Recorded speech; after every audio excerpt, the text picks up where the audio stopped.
तो नमस्कार दोस्तों, आप सभी का हमारे YouTube चैनल तड़का मीडिया में हार्दिक स्वागत है। दोस्तों, आज की इस वीडियो में हम बात करने जा रहे हैं एक और नई मूवी के बारे में। जी हाँ दोस्तों, जिसका नाम है ट्रांसपोर्ट एक तरह से फिफ्थ। जी हाँ दोस्तों, अब तक इसकी 4 मूवी आ चुकी है। इस फ्रेंचाइजी के अंदर तकरीबन 4 मूवी आ चुकी है और इसके बाद बहुत लंबे गैप के बाद अपडेट निकल कर आई है सेक्शन यानी एक तरह से इसके पार्ट 5 की। ये जो मूवी है आपको बहुत जल्द आपको देखने को मिलने वाली है। तो आज की इस वीडियो में हम इसी मूवी के बारे में बात करने जा रहे हैं। कब तक ये आपको देखने को मिलेगी, साथ ही साथ इसके पिछले जितने भी 4 पार्ट आ चुके हैं, साथ ही साथ एक सीरीज आ चुकी है इस फ्रेंचाइजी की, उन सभी के बारे में अपडेट और यानी उनके एक्सप्लेनेशन बताएगा और उनके जो कैरेक्टर है उन सभी के बारे में डिटेल बताएगा। इसका अगला जो पार्ट है वो कब तक आपको देखने को मिलेगा, सारी कुछ जानकारी आपको देगी। तो उससे पहले यदि आप हमारे चैनल पर नए हो तो चैनल को सब्सक्राइब कर लें, बेल आइकन दबाकर शेयर पर सेट कर लें ताकि हमारी जितनी भी अपकमिंग वीडियो जो उन सभी का नोटिफिकेशन आप तक पहुंच सके। साथ ही साथ दोस्तों इस वीडियो को अपने दोस्तों तक भी शेयर करें। दोस्तों, इसके बारे में हम जानना चालू करते हैं। तो नमस्कार दोस्तों, आप सभी का हमारे YouTube चैनल में हार्दिक स्वागत है। दोस्तों, आज की इस वीडियो में हम बात करने जा रहे हैं एक और अपकमिंग मूवीज के बारे में। जी हाँ दोस्तों, ये जो मूवी है आपको बहुत जल्द आपको देखने को मिलने वाली है। ट्रांसपोर्टर एक तरह से यूनिवर्स के बारे में मैं बात कर रहा हूँ। इसकी लगभग अभी तक 4 मूवी आ चुकी हैं और ट्रांसपोर्टर 5 आपको बहुत जल्द देखने को मिलने वाली है। आज की इस वीडियो में हम इसी फ्रेंचाइजी के बारे में बात करेंगे और ये जो 5वां पार्ट है आपको कब तक देखने को मिलेगा, सारे कुछ जानकारी आपको देने वाले हैं। तो वीडियो को लाइक कर दे, चैनल पर नए हो तो चैनल को सब्सक्राइब कर दे। ट्रांसपोर्टर एक फ्रांसीसी एक्शन थ्रिलर फिल्म फ्रेंचाइजी है जिसमें 2002 और 2015 के बीच में रिलीज हुई 4 फिल्मों और एक टेलीविजन श्रृंखला शामिल है। जेसन स्टीवंस ने पहली 3 फिल्मों में फ्रैंकस मार्टिन की भूमिका निभाई है, जो कि पेशावर फिल्म कांस कुरियर ड्राइवर हैं। स्टेशन का पुनः मार्शल कलाकार हैं जो उन्हें मार्गर मार्टिन से जुड़े सभी युद्ध दर्शकों को स्वयं करने की अनुमति देता है। ये फिल्म सिग्नेचर हंक्लो शहर के बड़े पेशावर में हुई है, जिसे पूरी न्यूज कोरियोग्राफर द्वारा शूट किया गया है। एंड स्किन ने भी चौथी फिल्म में उनके किरदार के लिए हेयरबिट करा है। दोस्तों, इसमें तकरीबन अब तक जितनी भी मूवी आ चुकी हैं उन सभी के बारे में मैं आपको बताता हूँ। तो दोस्तों, इस फ्रेंचाइजी के अंदर सबसे पहली जो मूवी आपको देखने को मिली थी वो ट्रांसपोर्टर 2002 में देखने को मिली थी। इसके बाद ट्रांसपोर्टर 2 जो कि आपको 2005 में देखने को मिली, ट्रांसपोर्टर 3 2008 में, ट्रांसपोर्टर रिफ्यूल्डर 2015 में, ट्रांसफॉर्मर सीरीज 2012 से 2014 के बीच में देखने को मिली। ट्रांसफॉर्मर 2 और 3 के साउंड ट्रैक्स भी हैं और फेकी मार्टिन फिल्म और टेलीविजन श्रृंखला के गायक हैं। उन्होंने एक पूर्व विशेष बल ऑपरेटिव के रूप में चित्रित किया गया है जो एक खोज विनाश इकाई की टीम लीडर हैं, जिनकी सैन्य पृष्ठभूमि लेबनान, सीरिया और सूडान के अंदर और बाहर के ऑपरेशन शामिल थे। साथ ही साथ कास्टिंग स्टार के प्रांतकर्ता भी थे। उद्घाटन फिल्म में वह अपनी वरिष्ठ अधिकारियों से थकने और निराश होने के बाद सेवा में सेवानिवृत्त हो गए हैं और अपनी सेना की पेशावर में एक स्पर्शरुधि से वैध जीवन जीते हुए भाड़े के लिए एक निजी ड्राइवर के रूप में अपने कौशल का उपयोग करता है और फैशन मार्टिन सख्त आचार संहिता के अनुसार सब करते हैं और अपने ग्राहकों से अपेक्षा करते हैं कि वे उन्हें नियमों का पालन करने दें। और फ्रेंचाइजी की विभिन्न मीडिया किशोर में चित्रित को विभिन्न पृष्ठभूमियों के साथ चित्रित किया है। टेलीविजन श्रृंखला में यह पता चला है कि वे एक बच्चे के रूप में अनाथ थे जो कि व्यवसाय के साथ ब्रिटेन सेना में भर्ती हुए थे। साथ ही साथ बाद में विशेष वायुसेना स्थानांतरण हो गया और फिल्म द ट्रांसपोर्ट रिफ्यूज में उनके पिता फ्रेफर मार्टिन सीनियर एक पूर्व ब्रिटेन जासूस है जो अपने बेटे के साथ संबंधों पर काम करने के लिए सेवानिवृत्त हुए थे। फिल्मोग्राफी के बारे में बात करते हैं। फ्रॉम मार्टिन जेम्स स्टेफन इनका पूरा नाम है। अत्यधिक कुशल ड्राइवर हैं जिन्हें केवल ट्रांसफॉर्मर के नाम से ट्रांसपोर्टर्स के नाम से जाना जाता है। वे किसी भी चीज़ का परिवहन करेंगे कोई प्रश्न नहीं पूछा जाएगा, हमेशा समय पर वह व्यवसायिक और सर्वश्रेष्ठ रूप से जाने जाते हैं। साथ ही साथ ट्रांसपोर्टर 2 के बारे में भी हम बात करेंगे। इसके अंदर आपको एक दशा रोशन को मेन फोर्डन में एक धनी परिवार के साथ ड्राइवर चालक के रूप में नियुक्त किया जाता है। मार्टिन अपने छोटे बेटे से जुड़ा हुआ है जिसे वे हर दिन स्कूल लेने जाता है। जब लड़के का अपहरण कर लिया जाता है तो फोग उसे अपने युवा पैकेज के और अपने अपने परिवार की रक्षा के लिए फिर से कार्रवाई करनी होगी और आखिरकार मॉर्टन जैविक हथियारों, नापकन गेन और चेलियन से जुड़ी एक योजना पर खुलासा करता है।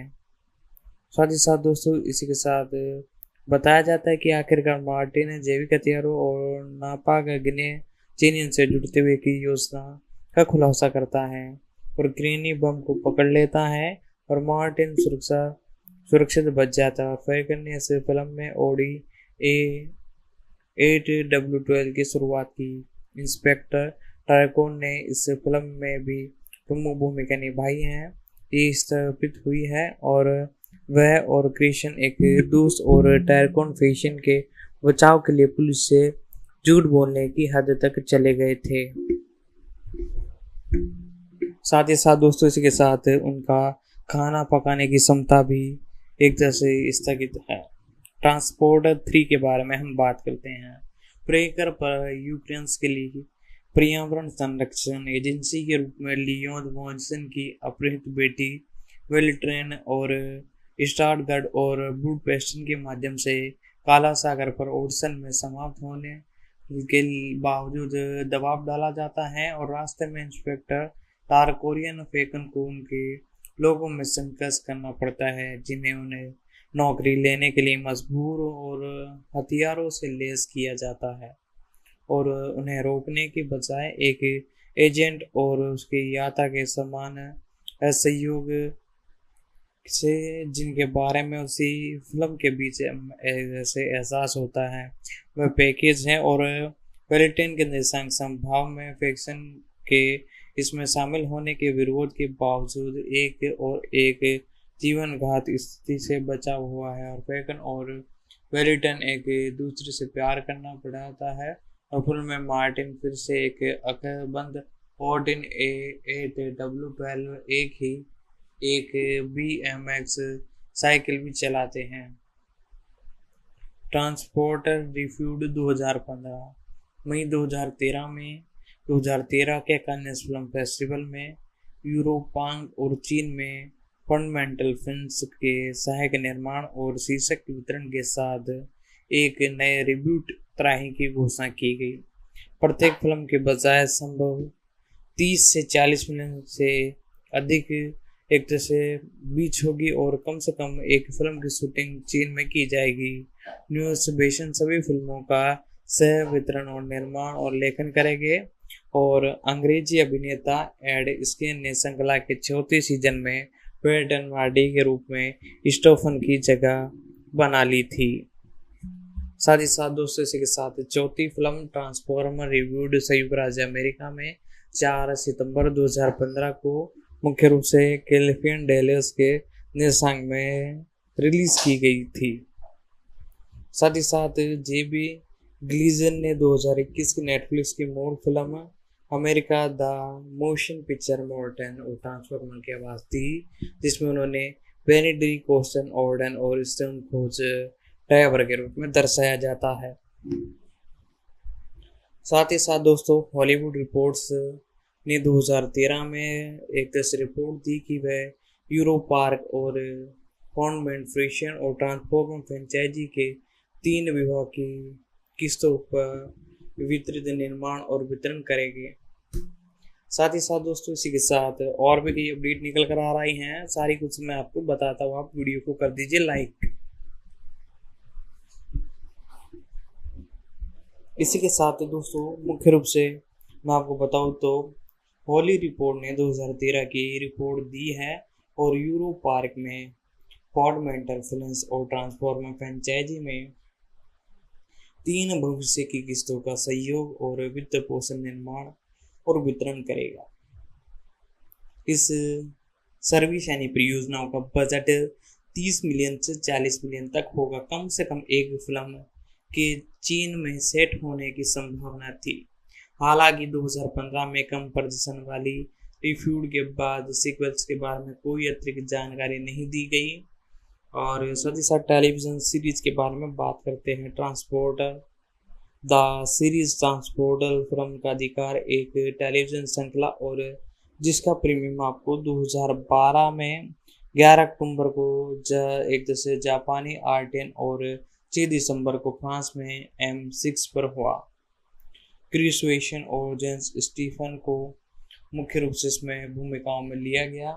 साथ ही साथ और भी कई जानकारी है जो मैं आपको देता हूँ, जिन्होंने श्रृंखला में प्रमुख महिला भूमिका कॉर्डस की भूमिका निभाई, जिसमें उन्होंने एक पूर्व इटलियन एजेंट की भूमिका निभाई जो अपने मिशनों का आयोजन करता है। और फ्रांसीसी अभिनेता फ्रोडेन ब्रेड और फिल्म श्रृंखला में एकमात्र वापसी करने वाले अभिनेता है जिन्होंने इंस्पेक्टर टारकोन के रूप में अपनी भूमिका दोबारा निभाई।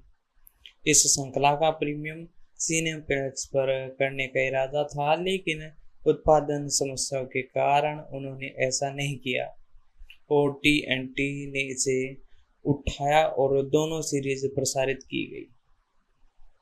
साथ ही साथ दोस्तों इनके सारी डिटेल मैंने आपको बता दी है इनके बारे में, और इसकी अब हम और डिटेल जानेंगे एक एक मूवी के बारे में। दोस्तों इस मूवी ने यानी इस फ्रेंचाइजी ने लगभग अब तक कई एक तरह से गुना की मूवीज अब तक बनाई है। टोटल इनका प्रॉफिट भी बहुत ही ज़बरदस्त है, यानी अपनी मूवीज के बजट के लगभग मैं आपको बताऊं तो 3 गुना ज़्यादा इसने कमाया है, यानी ताबड़तोड़ कमाई इसके मेकर्स ने की है। साथ ही साथ दोस्तों इसी के साथ अब हम जानेंगे एक एक मूवी के बारे में, जो मूवी आपको एक जैसे देखने को मिली है। सबसे पहले हम 2015 से चालू करेंगे, 15 फिर 2008 की, फिर 2005 की और 2002 की। ऐसे करते करते हम सारी डिटेल आपको बता देंगे। तो वीडियो को लाइक कर दे, चैनल पर नए हो तो चैनल को सब्सक्राइब कर दे, बेल आइकन दबा कर इसे ऑल पर सेट कर दे। तो दोस्तों ये जो नई मूवी है आपको एक तरह से देखने को मिलेगी 2024 में। इससे पहले जो पार्ट आया था वो आपको 2015 और 16 के बीच में कई कंट्रियों में देखने को मिला था। इसका जो रिस्पॉन्स है वो ठीक ठाक देखने को मिला था। मूवी के बजट से तकरीबन थोड़ा ही ज्यादा कमा पाई थी, यानी कि तकरीबन इसका जो एक तरह से बॉक्स ऑफिस कलेक्शन था वो $60 मिलियन था, जो कि ठीक ठाक था। और इससे पहले जो पार्ट आया था उसका रिस्पॉन्स बहुत ही तगड़ा देखने को मिला। उस मूवी का बजट उस समय में $30 मिलियन था और मूवी ने $90 मिलियन फोड़े थे, यानी उससे प्लस में एक तरह से कलेक्शन कलेक्ट किया था। और इसके बाद चौथा पार्ट जब आया इसकी थोड़ा क्रेज कम हो गया लोगों में, लेकिन इसके बाद बहुत लंबे अरसे के बाद 2015 में रिलीज होने के बाद तकरीबन अब 2024 में ये आपको इसका जो 5वां पार्ट एक तरह से आप बोल सकते हो। उससे पहले इसकी सीरीज भी आ गई, वो भी आप देख सकते हो प्राइम वीडियो के और भी कई प्लेटफॉर्म है उनके प्लेटफॉर्म पर जाकर। साथ ही साथ दोस्तों 5वां जो पार्ट है वो बहुत जल्द देखने को मिलेगा। टीजर ट्रेलर के बारे में बात की जाए तो अभी कोई अपडेट निकल कर नहीं आई है, सिर्फ एक तरह से इसकी मूवी की अनाउंसमेंट कर दी गई है और इसका प्री प्रोडक्शन चल रहा है। जैसे ही पूरा हो जाता है तो मैं आपके लिए अपडेट लेकर आऊंगा टीजर ट्रेलर से रिलेटेड और सारी कुछ जानकारी आपको दूंगा। अभी इतनी अपडेट है। और साथ ही साथ दोस्तों अब हम जानते हैं ट्रांसपोर्ट एक तरह से 4 के बारे में। इस बारे में इस मूवी के बारे में सारी डिटेल आपको मैं बताता हूँ। ट्रांसपोर्टर रिफ्यूड ले ट्रांसपोर्टर हेरिटेज, जिसे ट्रांसफॉर्मर 4 के नाम से भी जाना जाता है, एक 2015 की एक्शन थ्रिलर फिल्म है जो कि कीमिया डेलमेरन द्वारा निर्देशित और बिल कोल्सन, एडम क्रूप और ल्यूसन बेस द्वारा लिखित है।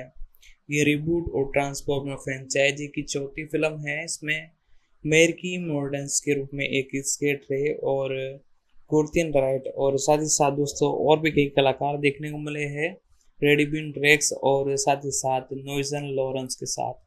फिल्म में फ्रोकन खुद को एक जैसे सबनोज द्वारा रचित एक बैंक डकैत और अपहरण की साजिश में फंसा हुआ पाता है। साथ ही साथ कैमलिन डैमोड इस मूवी का डायरेक्शन करते हुए नजर आए डायरेक्टर के रूप में। साथ ही साथ इसे लिखा है एडम कपूर और बिल कोलकाज ने, साथ ही साथ ल्यूकन बेस ने। साथ ही साथ ये आधारित है रॉबर्ट मार्क क्रेमन द्वारा वर्ल्ड इनवेशन पर। इसमें कैरेक्टर आपको एड स्कीनर, रेड स्टीवंस और साथ ही साथ रेना चापनोर और वुल्वियंस राइस और ब्लीकन यू और नोइनी एंड लॉज भी आपको देखने को मिले हैं। इसमें सिनेमेटोग्राफी का काम क्रिस्टोफर कोडलेड ने किया है। साथ ही साथ इसमें एडिटिंग जूलियन रे ने किया है। म्यूजिक की बात की जाए तो एल्कोडियन काजरियल्स ने इसका म्यूजिक दिया है और एल्टन बादन द्वारा इसका म्यूजिक दिया गया है, यानी जैसे दोनों इन्होंने ही किए हैं। और प्रोडक्शन कंपनी की बात की जाए तो एक तरह से Europe of TFI film production और मोल्कन फिल्म और बैलगन फिशन एंड OCST और साथ ही साथ इसका डिस्ट्रीब्यूशन यूरोप ऑफ डिस्ट्रीब्यूशन चीन फिल्म समूह ने किया है। और रिलीजिंग तारीख के बारे में बात करते हैं तो इसे दोस्तों 4 सितंबर 2015 को संयुक्त राज्य अमेरिका के साथ और 9 अक्टूबर 2015 को इसे फ्रांस में, यानी अलग अलग कंट्रियों में अलग अलग समय पर इसे रिलीज किया गया। टोटल इसकी लेंथ की बात की जाए तो 96 मिनट है, यानी बेहद छोटी लेंथ की ये मूवी है और मुख्य रूप से इसे चीन फ्रांस में बनाया गया है।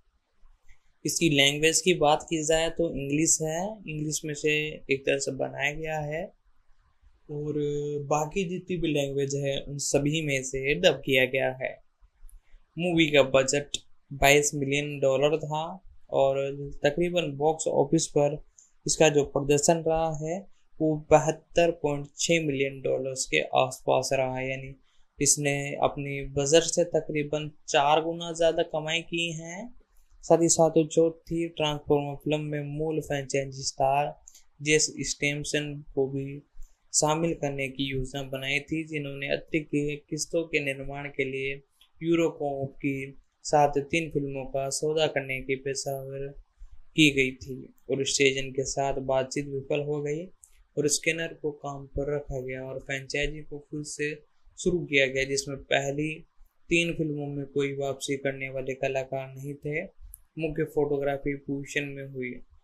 ट्रांसपोर्टल रिफ्यूड को नाटकीय रूप से 4 सितंबर 2015 को संयुक्त राज्य अमेरिका में और साथ ही साथ 5 दिन बाद यूरोफोन्स द्वारा फ्रांस में रिलीज किया गया। यह मुख्य रूप से यूरोक्रॉप द्वारा वितरित की गई है। ट्रांसपोर्ट फिल्म का आलोचना में एक तरह से नकारात्मक रेटिंग मिली है, यानी नेगेटिव रेटिंग है, जिन्होंने स्क्रिप्ट की आलोचना की है और ट्रांसफॉर्मर फिल्म की तुलना में इसे थोड़ा वीक बताया है और $72 मिलियन की दुनिया भर में इसने कमाई की है। साथ ही साथ दोस्तों स्टोरी के बारे में बात की जाए तो पूर्व स्पेशल ऑपरेशन पहाड़ के सैनिक केफन मार्टिन सर्दिव लोगों के लिए वर्गीकृत पैकेज का परिवहन करते हुए अपने तुलना में कम खतरनाक जीव शैली जी रहे हैं। फिर वे अपने 3 नियमों के बिना सवाल और बिना बातचीत के पालन करते हुए अन्ना और अनुभव लेते हैं। अनुभव के अनुसार उसके 2 पैकेज के लिए बैंक वापस होना चाहिए। हालांकि वह खुद को फिर से खतरे में पाते हैं जब अन्ना और उसके साथी जीनन मेरिन और क्रियोन एक बैंक डकैत की योजना बनाते हैं। एक रूसी डकैत आर्क्रिड और कासोल का सामना करते हैं, उसे मारने के लिए मोर्टेन के पिता का अपहरण करते हैं, जिसने वर्षों पहले अन्ना को पीड़ित किया था और अन्ना की पूरी टीम अर्कडी के दोस्तों की लुटरी और उसके बीच फंसती है। साथ ही साथ प्रोडक्शन के बारे में बात करते हैं। दोस्तों 2013 के कोसन फिल्म फेस्टिवल में यूरोप और चीन पोर्टमैंटल फिल्म सह निर्माण शीर्षक वितरण के लिए एक नई ऋण की घोषणा की गई। प्रत्येक फिल्म का बजट तकरीबन 25 से $30 मिलियन था। फिल्म के लिए बातचीत हुई और कम से कम एक फिल्म की शूटिंग चीन में की जाएगी और विलुबेशन सभी फिल्मों का सह वितरण और निर्माण और स्क्रिप्ट राइटिंग करेगी।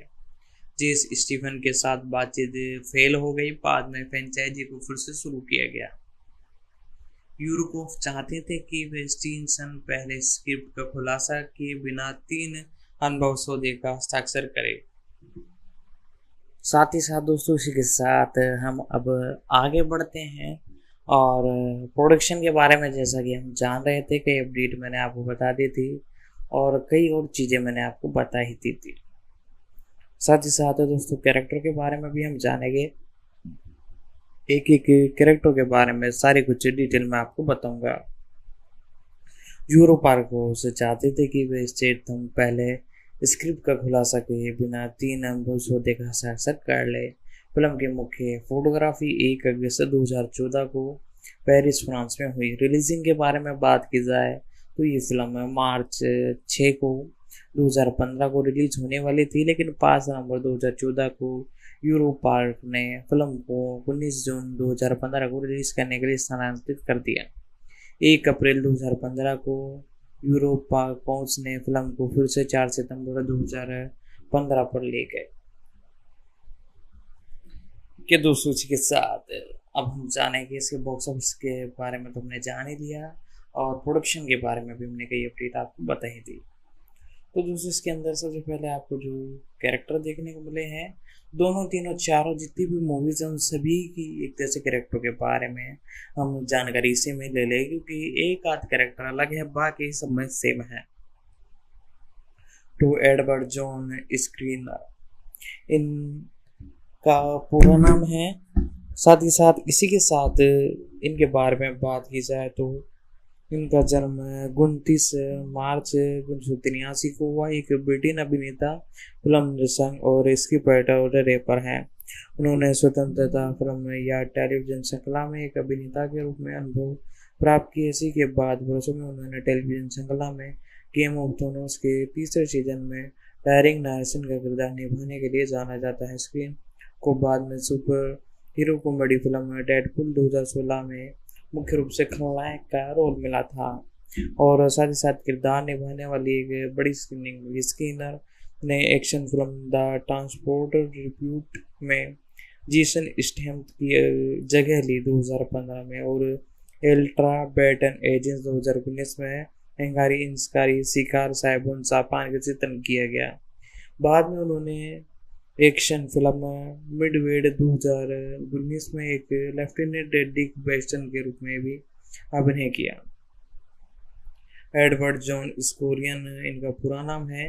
29 मार्च 1983 को इनका जन्म हुआ और तकरीबन 40 साल इनकी उम्र है।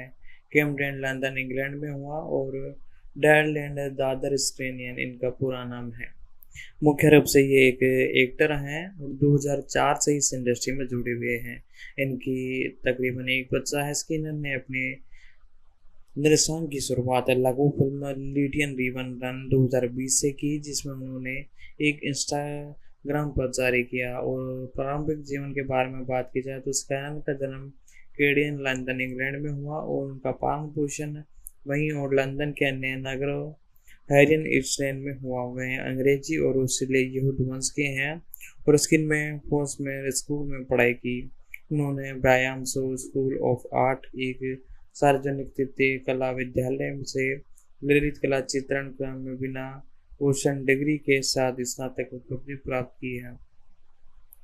2004 में स्किनर ने रिकॉर्ड एल्बम डिटेड रिकॉर्ड के तहत एक 3 ट्रैक EP जारी किया। 2007 में उन्होंने अपना पहला album the it up release किया और उन्होंने फॉरेन बिग्स एशियन और अब फाउंडेशन प्लेड बी और द स्टेट ऑफ मैगन के साथ एक सहयोगी EPs में अभिनय किया। 2009 में स्किनर ने रैपर डोस्टेन के साथ मिलकर स्किनर नाम के सहयोगी एल्बम सीन स्टेन लाए और स्कोना ने अपने अभिनय करके शुरुआत प्लान बी की लघु फिल्म मिशोल में किया।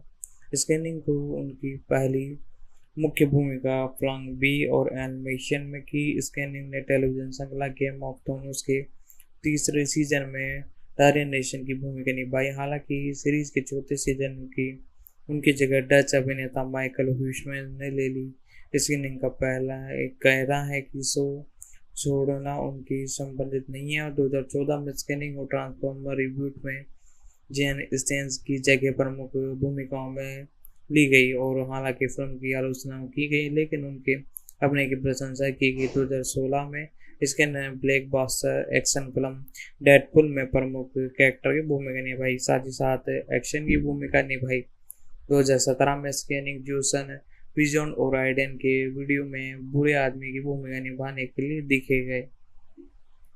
और 2018 में स्कैनर ने नताली डोम और इशियन मार्टिन के साथ मनोवैज्ञानिक बदल थिएटर और इन डार्कनेस में अभिनय किया। प्रमुख फोटोग्राफी 2016 की शुरुआत में हुई और हेलबॉर्न रिबूट में बेन डेमिन और एक जापानी अमेरिकन चित्रण के रूप में अभिनय करने वाले अपने कास्टिंग पर विवाद के बाद स्कैनिंग ने ट्वीट पर घोषणा की कि वह उस उम्मीद में भूमिका से हट गए हैं और उचित जातीयत के अभिनय को कास्ट किया जाएगा। 8 नवंबर 2019 को उन्होंने रोलेड रैमरिस ब्लॉकबस्टर फिल्म मैडवैन में अभिनय किया और जिसमें मिडियन मूरी और पैटन वेलर और ल्यू डीन वॉन्स और एरा एडकट और निक जॉनसन और डेविड गॉर्डन और वुड हैरिसन के साथ मुख्य कलाकारों में आपको देखने को मिले। 2030 में स्कैनर ने IGUG 2B फैशन में बिस के रूप में अभिनय किया और द गार्जियंस के लिए लिखते हुए लेस लेफ्रिंस ने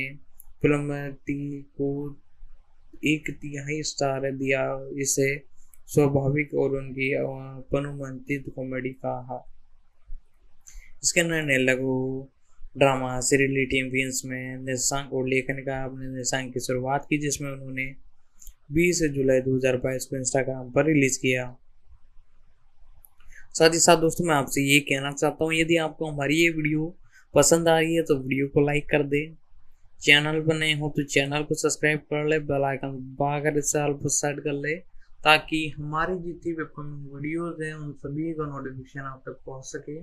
साथ ही साथ ज़्यादा से ज़्यादा इस वीडियो को अपने दोस्तों तक पहुँचाए ताकि वो भी इसे देख सके और एक प्यारा सा कमेंट कर दे।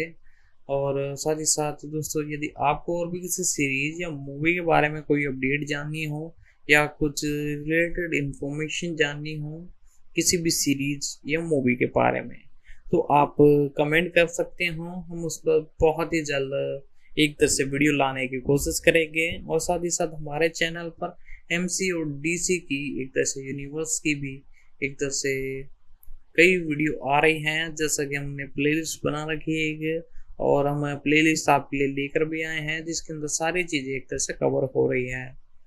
साथ ही साथ और भी किसी सीरीज यदि जिसके बारे में भी आप जानना चाहते हो, कोई सी भी लैंग्वेज होगा, चाहे हिंदी हो, इंग्लिश हो जी, तमिल, तेलुगु, कन्नड़, मलयालम, कोई सी भी लैंग्वेज की वो सीरीज हो, आपको सिंपली उस सीरीज का नाम लिखना है नीचे कमेंट बॉक्स में जाकर और हम उस पर डेफिनेटली वीडियो लाने की कोशिश करेंगे। साथ ही साथ इस वीडियो को अपने दोस्तों तक भी शेयर करें ताकि वो भी इसे देख सके और एक प्यारा कमेंट बॉक्स में कर दे। हम उस पर डेफिनेटली जल्द से जल्द वीडियो लाने की कोशिश करेंगे। साथ ही साथ यदि आपको और भी किसी सीरीज या मूवी के बारे में जानना हो तो एक प्यारा सा कमेंट कर दे, हम उस पर भी बहुत जल्द वीडियो लाने की कोशिश करेंगे। साथ ही साथ दोस्तों इसी के साथ एक प्यारा कमेंट कर दे, हम उस पर डेफिनेटली वीडियो लाने की कोशिश करेंगे।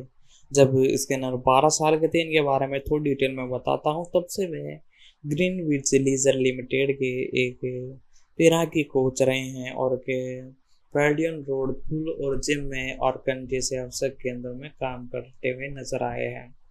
डिस्कोग्राफी में एक तरह से देखने को मिले हैं द ई अप में। साथ ही साथ दोस्तों फिल्मोग्राफी के बारे में बात करते हैं। जी हाँ दोस्तों, सबसे पहले इनकी फिल्मोग्राफी थी पिग्स 2012 में और मोन्डोज 2012, द स्वीटनेस 2012। ये तीनों ही मूवी एक जैसे ठीक ठाक चली। फिर 2013 में इनकी गोल्ड फिश आई जो कि फ्लॉप रही, शॉर्ट फिल्म भी थी। और साथ ही साथ ए वीक इन सागा 2014 में आपको देखने को मिली। स्वाद ऑफ वेंगनेस 2015 में, टाइगर हाउस 2015 में और किल योर फ्रेंडली 2015 में और द ट्रांसपोर्टर रिफ्लूड्स 2015 में और डेडपुल 2016 में। द मॉडल्स भी 2016 में देखने को मिली। इन डार्कनेस 2018 में और ट्यो 2018 में। लिटिल रिवर रन 2018 में और इफ बैटल स्टीन साउंड टैग 2018 में, जैसे कई मूवीज आपको देखने को मिली। साथ ही साथ दोस्तों 2019 में मेड भी 2019 में देखने को मिली, और एलिया ब्लैड एंगल और ब्राउन ए किंग 2019 में।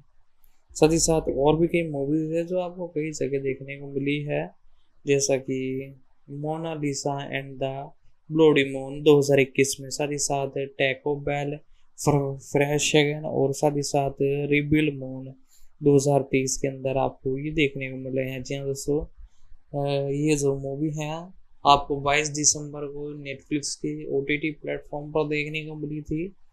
और साथ ही साथ दोस्तों ये बहुत ही बेहतरीन मूवी एक तरह से आपको देखने को मिलने वाली है। साथ ही साथ दोस्तों इसी के साथ यदि आपको यदि और भी किसी सीरीज या मूवी के बारे में जानना हो तो एक प्यारा सा कमेंट कर दे।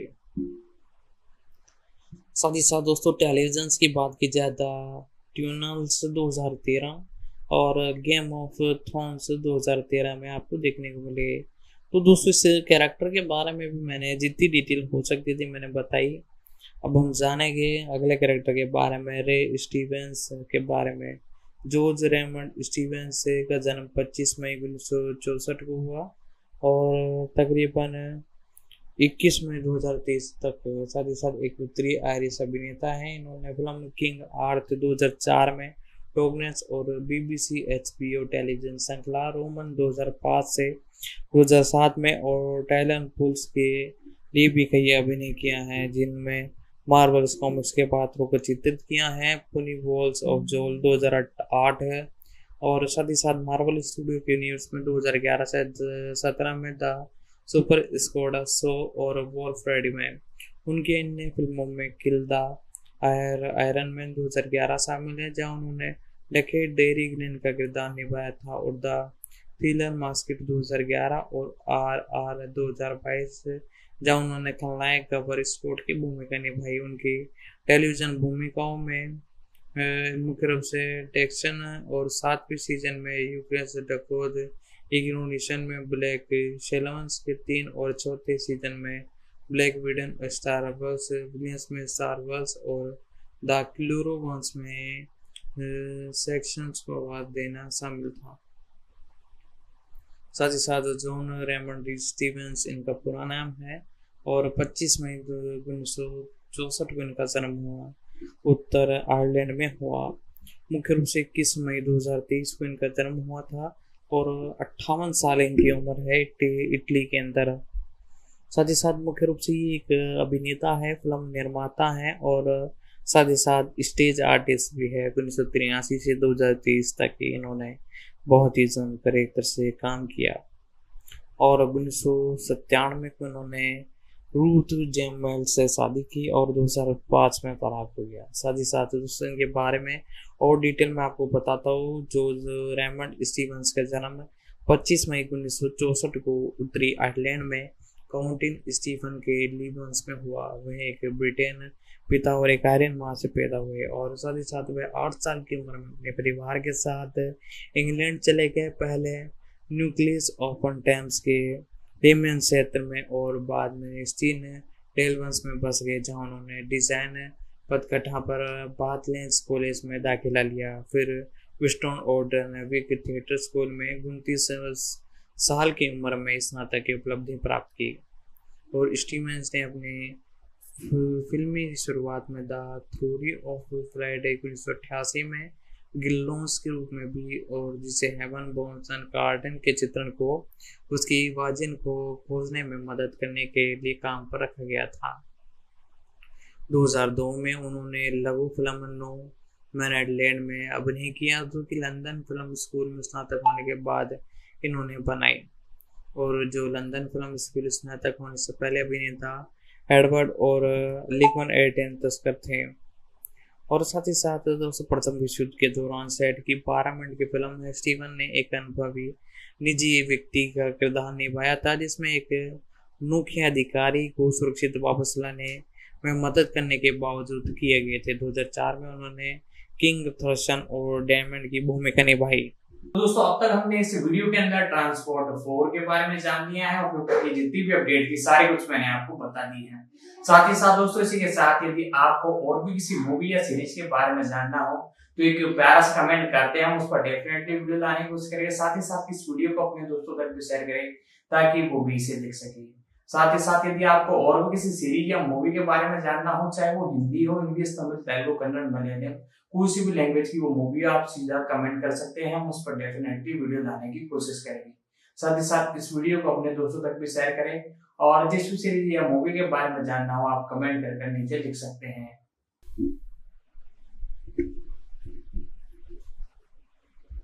साथ ही साथ दोस्तों इसी के साथ और भी कई एक तरह से बैक टू बैक इन्होंने मूवीज दी जिनके लिए इन्हें जाना जाता है। 2011 में Stevens to the kill an iron man the war पैड क्रीट में माफिया नामक एक पुस्तक पर आधारित film kill the iron man's में दिखाई दी। साथ ही साथ उन्होंने 2011 की मार्वल फिल्म थोर में थोर के भरमूंड साथियों में एक पुलिस की भूमिका निभाई, और उसी वर्ष भी उन्होंने पोल डब्ल्यूएस मुख्य रूप से एंट्रेंस के द थ्री मिशन के रूपांतर में प्रोडेंस की भूमिका निभाई। उन्होंने जूर्दन की भूमिका निभाई और 2013 में रिलीज हुई वह फिनियस अमेरिका थ्रिलर फिल्म मिग ग्रू में दिखाई दी, और द ड्राइव सीरीज की पहली किताब का अधिकार फिल्म ड्राइव रेस में अभिनय किया। उन्होंने मार्च 2015 में रिलीज हुई sequel the drive series inspection और मार्च 2016 में रिलीज हुई द क्रूटन सीरीज एलक्रेट में अपनी भूमिका दोहराई। 2019 में स्टीवेंस को MS राजामौली द्वारा निर्देशित और 2022 में रिलीज हुई तेलुगु फिल्म RR में प्रमुख प्रतिद्वंदी के रूप में दिखाया गया था। इसने भारतीय सिनेमा की शुरुआत की। साथ ही साथ दोस्तों इसी के साथ स्टीवेंस ने BBC HBO सीरीज रोड्स में भी रिक मार्टेंस पोल्स की भूमिका निभाई थी। साथ ही साथ दोस्तों इसी के साथ ये आपको इंडियन मूवी RR में, जैसे कि मैंने बताया, उसमें भी देखने को मिले थे।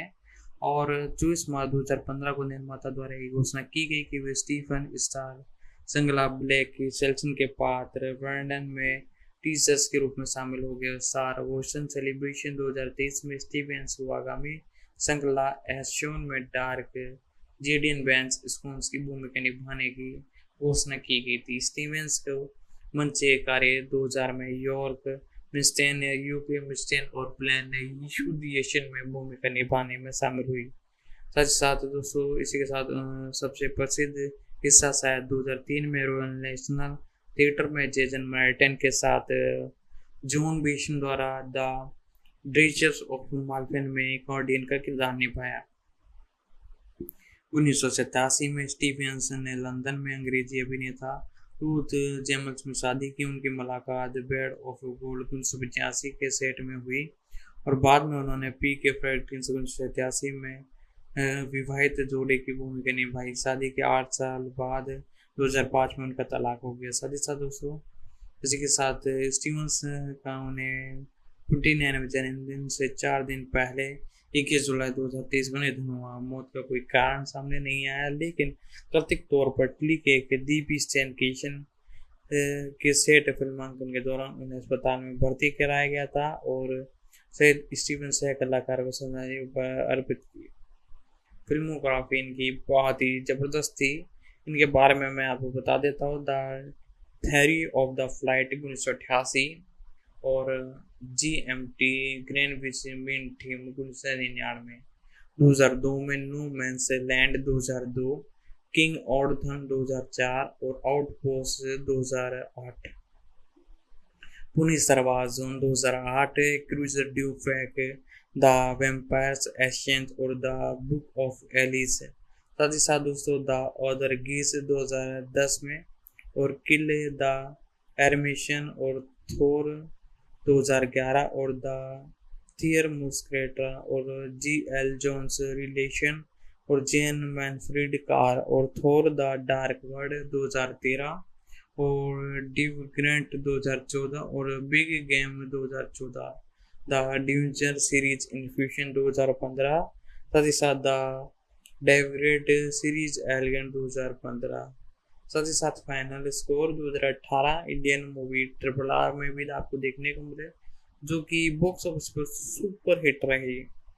जी हाँ दोस्तों, इस मूवी ने वर्ल्ड वाइड कलेक्शन $60 का एक जैसे मिलियंस में कमाई की, जो कि बहुत ही रिकॉर्ड तोड़ थी। और इंडिया के अंदर इसने एक तरह से इतिहास बनाया था। और साथ ही साथ दोस्तों इसने कई बड़ी बड़ी मूवी का रिकॉर्ड एक तरह से तोड़ दिया है। साथ ही साथ दोस्तों इसी के साथ अभी हाल ही में जो पठान आई थी उसने भी बहुत ही ज़बरदस्त बिजनेस किया था। साथ ही साथ दोस्तों इसके साथ हम और कई डिटेल आपको बताएंगे, तो वीडियो को कर दीजिए लाइक, चैनल पर नए हो तो चैनल को कर दीजिए सब्सक्राइब, बेल आइकन दबा कर इसे हाल पर सेट कर दें। तो दोस्तों फिल्मोग्राफी के बारे में हम बात कर रहे थे और कई कैरेक्टर के बारे में हमने आपको एक तरह से पूरी की पूरी डिटेल आपको बता दी थी। तो इसके अंदर हमने कई कैरेक्टर के बारे में भी जान लिया और अब अगले कैरेक्टर के बारे में जानते हैं, जिनका नाम है एक तरह से रीना चावनोला। लोना चावलोना के नाम से इन्हें जाना जाता है। इनका जन्म 30 दिसंबर 1985 को हुआ। एक फ्रांसीसी अमेरिकन अभिनेत्री और आर्टिस्ट मॉडल है, जहाँ उन्हें जॉन टूनर की कॉमेडी फैंडिंग जियोन रोमांटिक ड्रामा थर्ड पर्सन और action thriller the transformer reviews और horror drama anthology TV series tales of the walking dead में उनकी भूमिकाओं के लिए जाना जाता है। 30 दिसंबर 1982 को उनका जन्म हुआ था। तकरीबन 40 साल इनकी उम्र है। पेरिस फ्रांस में हुआ। मुख्य रूप से ये एक अभिनेत्री है, कलाकार है, मॉडल है और 2013 से इस इंडस्ट्री से जुड़ी हुई है। दोस्तों इसी के साथ लेना चावलोना का जन्म 30 दिसंबर 1982 को पेरिस फ्रांस में हुआ। वह वियतनामी, जापान और इतालवी मूल की हैं। उनकी प्रारंभिक वर्ष कलाकार बोर्ड एंड बिस्टोन के साथ कला छात्रों में बीते और 16 साल की उम्र में अर्ली मेड मॉडल मैनेजमेंट द्वारा खोजी गई। वह एले और मेरियन प्लस जैसी पत्रिकारों के कवर में रही। जो 2010 में वह लीना स्टारबर्ग थिएटर एंड फिल्म इंस्टीट्यूट में अभिनय के अध्ययन के लिए नियुक्त चली गई। साथ ही साथ चावलोना को उनकी पहली फीचर फिल्म की भूमिका जॉन टूनर की कॉमेडी फाइंडिंग जिगोल्स में मिली। 2014 में उन्होंने फिल्म पूर्णेस के साथ थर्ड पर्सन में एक महत्वपूर्ण दयालु किरदार निभाते हुए सेमन के रूप में चुना गया और द ट्रांसफॉर्मर रिव्यूड में मुख्य प्लेस गोल्डन में चुना गया। और 2022 में चैपलोस ने एंथोलॉजी श्रृंखला tales of the walking dead की पहली किस्त में भूमिका निभाई और द वॉकिंग डेड ब्रह्मांड में प्रवेश किया, जो कि पहले एमसी श्रृंखला का एक तरह से न्यू अवतार था। 2015 में चैपलोस ने न्यूयॉर्क शहर में अपनी पहली एकल कला प्रदर्शन खोली और मॉर्निंग वोटिन द्वारा क्रूटिटन और वोन इन व्यू यह सब एक लघु एनिमेटेड फिल्मों के साथ आया, जिसमें महासागर के तल से जीवित होने वाली फिनिश के जल को दर्शाया जाता था। उनके अलग काम और 2018 में एलएस प्रदर्शन में प्रवेश किया गया और इसके बाद कई कलाकार मुख्य रूप से समूह में शामिल हुए। 2019 में उन्होंने अपनी पहली बच्चों की किताबी बाइबल जारी की और ब्राउन वुडन में रहने वाली एक नीले राक्षस कहानी को जंगलों में बच्चे आखिर गेट एंड पिस में मिली। साथ ही साथ दोस्तों फरवरी 2020 में चैपलोस अमेरिका में नागरिक बन गए। फिल्मोग्राफी के बारे में बात की जाए तो फेर्डिनेंड फ्लोक्स 2013 और ट्रांसपोर्ट रिव्यूड 2015 में ही सिर्फ आपको देखने को मिले। साथ ही साथ दोस्तों अब अगले कैरेक्टर के बारे में बात करेंगे, जिनका नाम है एक तरह से गैब्रियस राइनर्ट। जी हाँ दोस्तों, ये मुख्य रूप से 19 जनवरी 19 जून 1982 को एक अंग्रेजी अभिनेता का इनका जन्म हुआ। ये एक तरह से एक मॉडल भी हैं और इस इंडस्ट्री में आपको कई मूवीज में सीरीजों में देखने को मिली है, जिन्हें द ट्यूशन और ट्यूशन श्रृंखला में फ्रांस की रानी क्रीडन और फिल्म द परफेक्ट हस्बैंड में विलियम्स के action thriller the transporter reviews में जीना की भूमिकाओं के लिए जाना जाता है। अपनी अभिनय और मॉडलिंग करियर के अलावा वह एक मानववादी और कार्यकर्ता है जिन्होंने एक अधिकारी हिंसा और आत्महत्या के रोकथाम पर कई अंतर्राष्ट्रीय अभियानों का योगदान भी किया है। मुख्य रूप से 19 जून 1982 को इनका जन्म हुआ। 41 साल टोटल इनकी उम्र है। लंदन इंग्लैंड में हुआ था। अंग्रेजी एक तरह से राष्ट्र की हैं और 2004 से इस इंडस्ट्री में जुड़ी भी हैं। मॉडल, अभिनेत्री और एक वर्कर्स के रूप में काम करती है। राइटर का जन्म 19 जून 1982 को लंदन के स्टोन निग्रेट में एक मूर्तिकार और चित्रकार पॉल डेविन रेंस और एक शिक्षक और लेखक एनी केतन राइट के यहाँ हुआ। उनके भाई बहन पोर्टल और पास्कर राइट हैं। वे 12 साल की उम्र में अपने माता पिता के साथ फ्रांस चली गई और अंग्रेजी साहित्य, अंग्रेजी सामाजिक अर्थशास्त्र में स्नातक की उपलब्धि प्राप्त की। वह वर्तमान में लॉस एंजलिस में रहती है। राइट के अभिनय प्रशिक्षण में शुएस बेटन और जे गार्डिन शामिल है।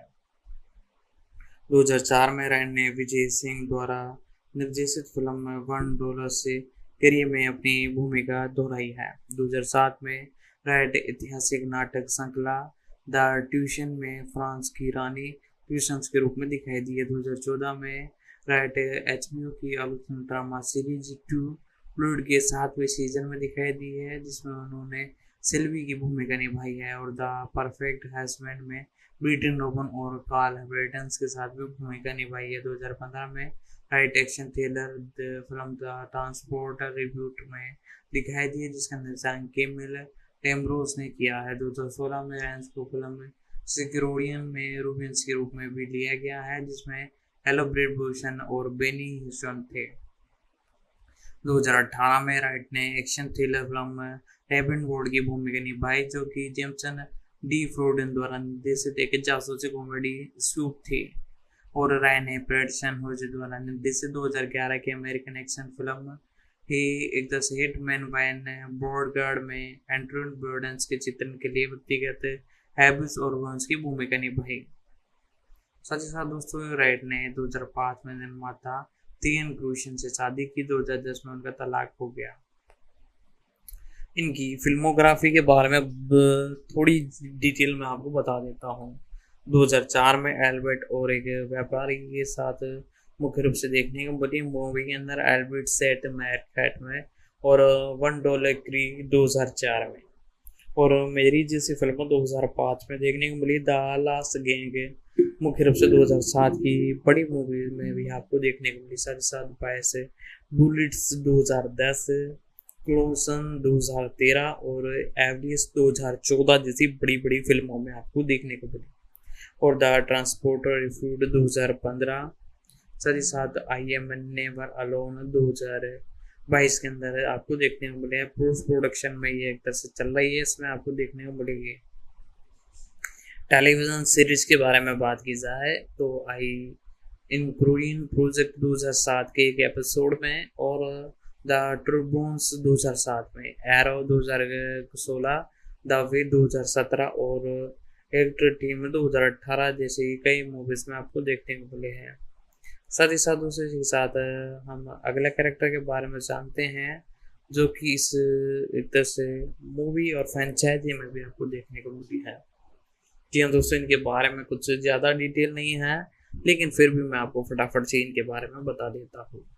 यू वेक्लियस इनका जन्म 6 अगस्त 1990 को हुआ। एक चीनी अभिनेत्री, television host, singer, model, beauty queen और साथ ही साथ इनकर मैग्नियस मॉडर्न सिटी में मिस वर्ल्ड 2012 जीता था, जो दूसरी चीनी नागरिक थे 2007 में, जहाँ रिलीज के बाद ऐसा करते हुए देखने को मिले। 6 अगस्त 1980 को तकरीबन इनका जन्म, जैसा कि मैंने बताया, 10 साल पीछे मैं आपको बता रहा हूँ, क्योंकि कई जगह ये डेट है और कई जगह दूसरी।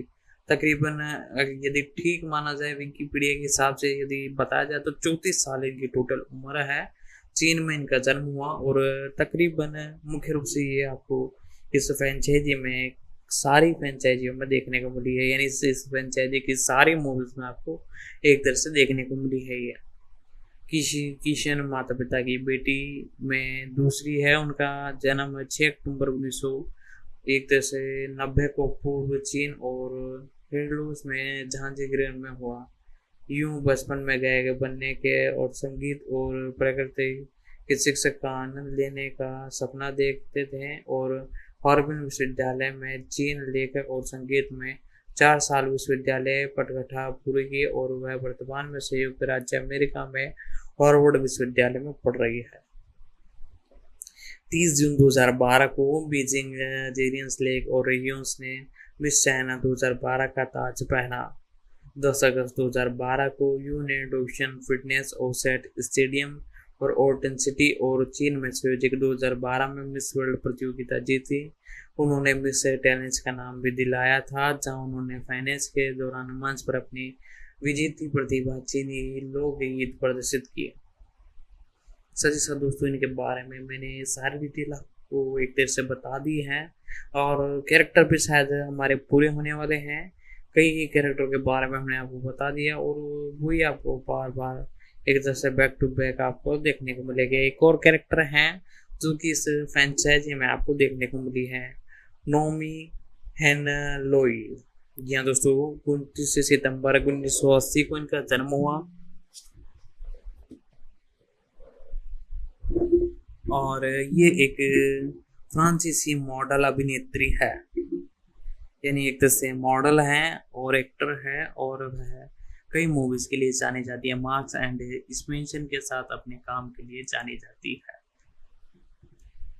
तो दोस्तों, इसी के साथ हम और भी कई जानकारियां आपको देने वाले हैं इन कैरेक्टर के साथ साथ हम अगले पार्ट के जो कैरेक्टर एक तरह से एक्स्ट्रा है उनके बारे में भी हम आपको सारी अपडेट बताएंगे। तो गुरुजी लूशियन टोमियन के साथ भी कई मूवीज देखने को मिली हैं। इनका बारे में जैसा कि मैंने बताया 29 सितंबर 1980 को इनका जन्म हुआ। साथ ही साथ दोस्तों, इनके बारे में डिटेल बताया तो लेस लूजन लेस हैसूस फ्रांस में हुआ इनका जन्म है और इनकी माँ एक सफ़ेद महिला और एक हिंद महासागर में एक फ्रांसीसी द्वीप रियोस में आती हैं, जबकि उनके पिता एक मुख्य भूमि फ्रांस में है, एक इलेक्ट्रीशियन है। 17 साल की उम्र में जब मुख्य रूप से लेशन फोर्ड मॉडलिंग एजेंसी में देखा तो न्यूयॉर्क में मॉडलिंग शुरू कर दी। साथ ही साथ दोस्तों, इनके बारे में और ज़्यादा डिटेल नहीं है, इनकी मूवीज़ के बारे में भी हम जान लेते हैं। हाल ही में आई मुख्य रूप से कैप्टन मॉडल और साथ ही साथ इसी के साथ आपको देखने को मिली क्यूजन फेयर डी मैमोस 2020 के अंदर ये इनकी मूवी देखने को मिली। तो दोस्तों, ये जो मूवी आपको द ट्रांसपोर्ट रिफ्यूड 2015 में देखने को मिली थी, उनके बारे में मैंने सारी डिटेल आपको बता दी हैं। साथ ही साथ दोस्तों, इसी के साथ कैरेक्टरों के बारे में भी मैंने कई अपडेट आपको बता ही दी थी।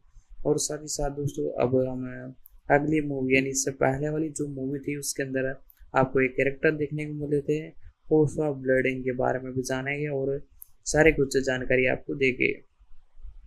पहले इस मूवी के बारे में जान लेते हैं। ट्रांसपोर्टर 3 एक तरह से ये जो मूवी है बहुत ही बेहतरीन और बहुत ही ज़बरदस्त मूवी है। ये आपको नज़दीकी सिनेमाघरों में पहले देखने को मिली थी 2008 में। 2008 की फ्रेंचाइजी एक्शन फिल्म है जिसका डायरेक्शन ऑडियंस मेंगलट ने किया है। ये ट्रांसपोर्टर फ्रेंचाइजी मूल की तरह यानी तीसरी फिल्म है और क्रिस मार्टिन और स्टीफन तारकोन रूप में अपनी भूमिका में दोहराई फिल्म है। साथ ही साथ इसे वितरित पर काम महत्वपूर्ण व्यवसाय को जारी रखने पर फ्रांस पर लौटते हैं। मुख्य रूप से इसका डायरेक्शन ऑब्वियस मैगटन ने किया है। साथ ही साथ ल्यूक बेसन रोबन मार्क रोज द्वारा इसे लिखा गया है। साथ ही साथ दोस्तों, इसी के साथ इसमें अभिनेता आपको कई देखने को मिले हैं जैसे कि जेसन स्टेथम और नाथलियन रोकागोन और फोर्सन ब्लेड और रोबन नेपर। साथ ही साथ जियो द्वारदी और फियोद लोटेन द्वारा इसका डायरेक्शन किया गया है। एडिटिंग केबिन डेमलोर और कार्लो रिचर्स ने की है और म्यूजिक इसके अंदर एल्चोड आर्जिस ने दिया है। साथ ही साथ प्रोडक्शन कंपनी ग्रीव प्रोडक्शन और एप्लोस प्रोडक्शन है। फ्यूचर एंटरटेनमेंट, और साथ ही साथ यूप्रोन डिस्ट्रीब्यूशन ने डिस्ट्रीब्यूट किया है। और 26 नवंबर 2008 को ये मूवी आपको देखने को मिली। टोटल मूवी की लेंथ 104 मिनट थी और फ्रांस लैंग्वेज में से बनाया गया था, मल्टीपल लैंग्वेजों में से डब किया गया है। साथ ही साथ दोस्तों लगभग इस मूवी का जो बजट था वो एक तरह से 26.6 मिलियन यूएसडी डॉलर था। लगभग आप मान सकते हो 40 मिलियन डॉलर। मूवी ने लगभग 112 मिलियन डॉलर्स का जबरदस्त आंकड़ा पार किया था, यानी कि उस जमाने में सुपर हिट मूवी ये मानी गई थी। ट्रांसफॉर्मर 3 ने लगभग, मैं आपको बताऊँ तो 112 मिलियन का आंकड़ा पार कर दिया था और इस प्रकार की ये तीसरी सबसे अधिक कमाई करने वाली फिल्म बन चुकी थी। मियांस में फ्रेंच रिवंस लौटने के बाद क्रिश मोर्टन अपने दोस्त इंस्पेक्टर टारगोन्स के साथ मछली पकड़ने में सफल रहे हैं, जिन्होंने बाद में एक काले रंग की Audi A8 के बारे में फोन आया जो कि फ्रांसीसी सीमा शुल्क के तेजी गति से गुजरी है और कार का पीछा करते हुए पुलिस से बच गई है, जबकि टार्लो ने ऑडिशन फ्रेस के मौके देने के लिए मुख्य हड़ताल पर लौटा है। यानी स्टोरी मैं आपको बता रहा हूँ इस मूवी की। पर्यावरण एजेंसी ने मंत्री लियो टॉर्मेंट को भ्रष्टाचार एक रोज अधिकारी जॉनसन के व्यापक बर्तन में गैल ट्रांसपोर्टर अमेरिकन को साथ फ्रैकन के घर पर दुर्घटनाग्रस्त हो गए है, जिसे फ्रेगस ने तब भेजा था। जैसा ही प्रो मेडिकल मैकलस को ले जाते हैं तो फ्रेगन को ऑडिशन की पीछे सीट एक महिला मिलती है जो उसे कार से ले जाने की चेतावनी देती है। साथ ही साथ इसी प्रकार उसे एक पैकेज में वेल्टिन नाम की महिला को रूट पोस्ट में ले जाने की मजबूरी की है। जॉनसन के आदमियों को हराने के बाद वेगस ने मैकलिन मित्रों और ऑटो कार पर लगे अब उपकरण को निष्कर्ष नहीं कर सकता और डूपेस्ट में जॉनसन ने वेगस को बताया कि उसे निकाल दिया गया है और जॉनसन एक आदमी वेल्टन के साथ ओडी चुरा लेते हैं। साथ ही साथ जॉनसन ने उसे ऑडिशन में निर्मित कर दिया है। साथ ही साथ ऐसे कुछ स्टोरी आपको देखने को मिली थी। पूरी स्टोरी तो अभी हम नहीं बता सकते, बाकी एक्सप्लेनेशन की वीडियो हम जरूर ला सकते हैं आपके लिए इस मूवी के ऊपर। साथ ही साथ दोस्तों इसके प्रोडक्शन के बारे में बात की जाए तो नतालिया रुदा कोल्वन को ल्यूशन बेस ने सड़क पर देखा जब न्यूयॉर्क शहर से हैंडल से सेलूस ने अपनी नौकरी के लिए जल्दी जा रही थी। उन्होंने 6 महीने की अवधि 25 अभिनेता प्रशिक्षण के लिए भुगतान किया और भूमि मिलने से पहले उन्होंने पेरिस में ऑडिशन के लिए ले गए और रोजन एवटन में उनकी अग्रणी महिला को दुर्भाग्यता पर ध्यान दिया, जिनके चेहरे पर अत्यधिक झांझियां होती है। शुरुआत में फ्रांस में शूटिंग 16 सप्ताह तक चली। उम्मीद थी इसे यूक्रे के ऑडिशन में फिल्माया जाएगा। रिलीजिंग के बारे में बात कर लेते हैं दोस्तों। अपने पूर्वतन के भीतर ट्रांसफॉर्मर 3 को संयुक्त राज्य अमेरिका में 20वीं फ्रेंचाइजी ऑफ के बजाय लाल सेट फिल्म द्वारा रिलीज किया गया और अपने शुरुआती सप्ताहांत में फिल्म ने 12 मिलियन के साथ सातवें नंबर की शुरुआत की और लगभग कनाडा में 31 मिलियन और अन्य देशों में लगभग 77 की इसने रिकॉर्ड तोड़ कमाई की। दुनिया भर में 109 मिलियन की कमाई की। ट्रांसफॉर्मर 3 को संयुक्त राज्य अमेरिका में 10 मार्च 2009 को DVD वैल्यू रेट पर रिलीज किया गया। उसने 19.7 मिलियन का राजस्व हासिल किया जो कि रिकॉर्ड तोड़ कमाइयों में से एक था। तो दोस्तों टोटल मिलाकर 3 मूवीज के बारे में अपडेट मैंने आपको बता ही दिए हैं।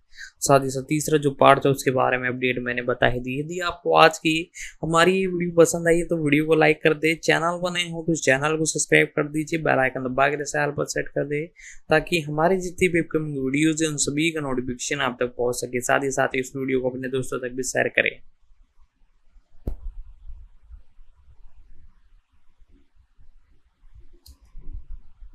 तो दोस्तों आज की इस वीडियो में हमने ट्रांसपोर्ट सीरीज के बारे में और साथ ही साथ इसके यूनिवर्स के बारे में जाना, जिसके अंदर तकरीबन 4 मूवी आ चुकी है और एक सीरीज आ चुकी है। सभी की अपडेट मैंने बताई और कैरेक्टर के बारे में भी मैंने बताया। जैसे जैसे पार्ट आते गए कई कैरेक्टर चेंज होते गए, लेकिन सारे कैरेक्टर के बारे में मैंने एक एक करके आपको पूरी डिटेल आपको बता दी है। साथ ही साथ जहां तक हो सके इस वीडियो को अपने दोस्तों तक भी शेयर करें और एक प्यारा सा कमेंट कर दे यदि आपको इसकी और भी अपडेट जाननी हो इससे मूवी एक तरह से यूनिवर्स से रिलेटेड। और जी हाँ दोस्तों, चौथा जो पार्ट था इस मूवी का उस पर मैं एक्सप्लेनेशन की वीडियो लाऊंगा। यदि आपके तकरीबन 100 से 200 कमेंट आ जाते हैं और साथ ही साथ वीडियो पर लाइक बढ़िया से आ जाते हैं तो मैं बहुत जल्द इसका पार्ट लेकर आ रहा हूँ। बाकी आप डीसी और एमसीयू की प्लेलिस्ट जाकर हमारे चैनल पर देख सकते हैं। हमने पूरी प्लेलिस्ट बनाई हुई है, अपकमिंग मूवीज की अपडेट भी बता रखी है, उसके अंदर सब कुछ यानी एक तरह से कवर हो चुका है। और साथ ही साथ दोस्तों आज की इस वीडियो में हमने इस यूनिवर्स के बारे में जाना, सारे कुछ डिटेल मैंने आपको बताया। दोस्तों आज की वीडियो में इतना ही, मिलते हैं अगली